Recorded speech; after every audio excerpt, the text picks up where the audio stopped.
toutes ces banques sont en faillite totale.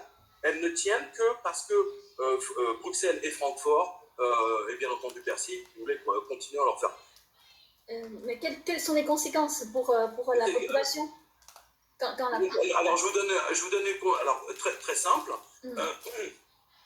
Vous allez par exemple, je ne sais pas si vous avez un compte bancaire en France, mais en tout cas, tous les Français, tiens, je vous donne l'exemple de la Banque Postale. Vous voulez retirer 500 €, c'est pourquoi? C'est pourquoi faire? On vous demande les raisons, vous devez remplir un formulaire, vous devez certifier. Tiens, je vous donne, vous avez un cas, vous avez le cas de monsieur, de l'inventeur d'Internet, hein, qui a été honoré par la reine d'Angleterre, hein, pour son invention avec d'autres inventeurs. On lui a demandé, attendez, sous prétexte qu'il avait 90 ans, alors il est normal, il est comme vous et moi, dans sa tête, alors, on lui demande un certificat de bonne santé mentale, simplement parce qu'il veut retirer 10 000 €. Non mais vous vous rendez compte? Et c'est comme ça dans toutes les banques, hein, plus ou moins.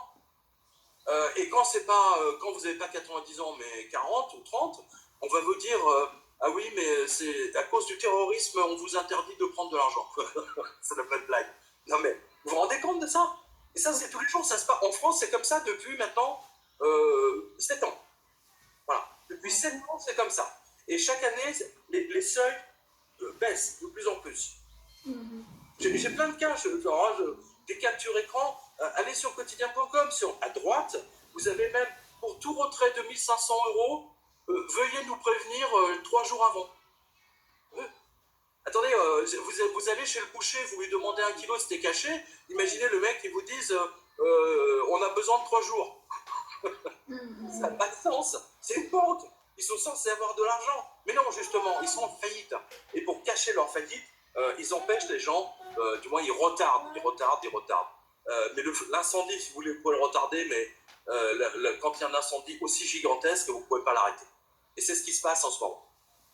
Voilà pourquoi ils vous disent, n'allez pas au Portugal, n'allez pas en Espagne. C'est pour empêcher des centaines de milliards de gens ils ont économisé pour leurs vacances, c'est pour les empêcher d'aller à la banque Santander, à la banque Espírito Santo au Portugal, etc. Voilà la raison, la vraie raison. Ce que je vous explique, si vous voulez, c'est empêcher les pays du Nord, c'est-à-dire l'Allemagne, d'accord, l'Allemagne, la Hollande, la Norvège, Danemark, Angleterre, Écosse, enfin les pays où il n'y a pas de soleil, tout simplement, d'empêcher, si vous voulez, la meute, la migration, d'aller pendant 2 mois, 3 mois, de dépenser tout leur argent dans ces pays-là. Une banque doit garder son argent. Tant que la banque garde votre argent et que c'est sur votre compte, c'est à elle. N'oubliez pas, quand vous mettez votre argent dans une banque, la banque a une créance envers vous. Demain, elle peut faire faillite, hein, et vous perdrez tout.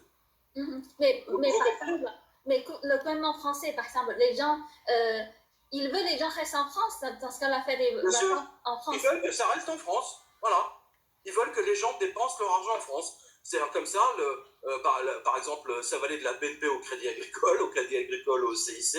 Enfin bon, tout ça, ça reste en France, ça reste dans richesse française, point. Ça ne quitte pas le pays pour aller chez les Espagnols, les Portugais, les Turcs, les Grecs, les Italiens. Vous me suivez? Ou le Maroc ou la Tunisie. D'accord. Mais oui.